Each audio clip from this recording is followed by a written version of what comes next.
Islam is a disciplined way of life, a beautiful system which includes laws, limits, and boundaries without neglecting the essence of spirituality. Through it, we organize our lives, paying close attention to certain times and places. Prayer is all about discipline. Like any important deadline in life, the time for prayer must be respected. And to intentionally pray outside of His time is likened to not praying at all. When the call for prayer is made, millions of people can naturally form rows in a matter of seconds in remarkable fashion. It takes precedence over all worldly matters.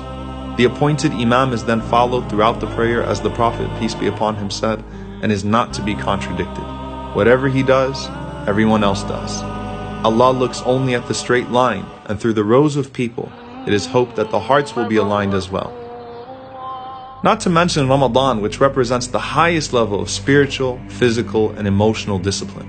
No matter how hungry you are, you're forced to learn self-restraint and hold yourself back, and the clock becomes a glaring "do not eat" sign. Your entire day is structured in accordance with the times of prayer, and in Ramadan, you know exactly when Fajr and Maghrib are. And what's even more remarkable is that many choose to observe this regimen of fasting even outside of Ramadan, when it's not even compulsory. Think of your zakah as God-given taxes. Except with these taxes, your money solely goes towards the cause of the poor and needy. The calculations, laws, and stipulations governing zakah are precise. Hajj is the greatest display of order in the world. Getting millions of people in such close proximity to dress, move, and worship in such stunning compliance is a testimony to the power of His call. Our Prophet, peace be upon him, was keen on teaching people to be disciplined and respect the law and system in both religious and worldly affairs. He warned that no two people should even travel without one of them being appointed as a leader of the two, and commanded that customs which do not contradict faith should be respected by the believers. Many times we disregard order and discipline, thinking that we are the exceptions to the law. And when we do that, so does everyone else. And I mean everyone. Why am I bringing all of this up? Last Ramadan, I was driving my car on a not-so-busy day. I stopped at every stop sign, even though I sometimes found it pointless to do so. But I'm sick of all of these signs and red lights. I don't see any police anyway. Just as I thought that, I hit a man crossing the road. I didn't even notice him until after I hit him. I panicked. My heart was racing. I jumped out of the car to see what happened to him. I immediately apologized to him and told him I'd get help right away.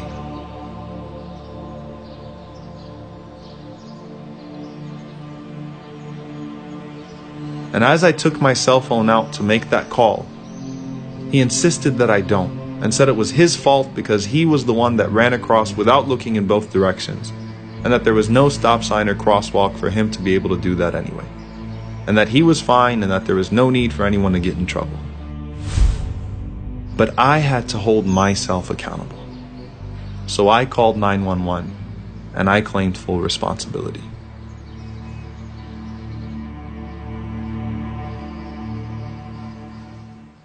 When I think of what happened that day, even though the fine was pretty hefty, I have no regrets for punishing myself. I only regret my recklessness. You know, you might think that that stop sign or red light is pointless, or that you, unlike others, are actually in control when you text and drive. But all of these things are meant to ensure the safety and security of people. And that's part of faith as well. Rasulullah, you taught us to be patient, respectful, and disciplined, to not act in a way that would be detrimental to ourselves or to those around us. No one in your presence felt threatened, and nothing that would be considered good was disregarded by your call.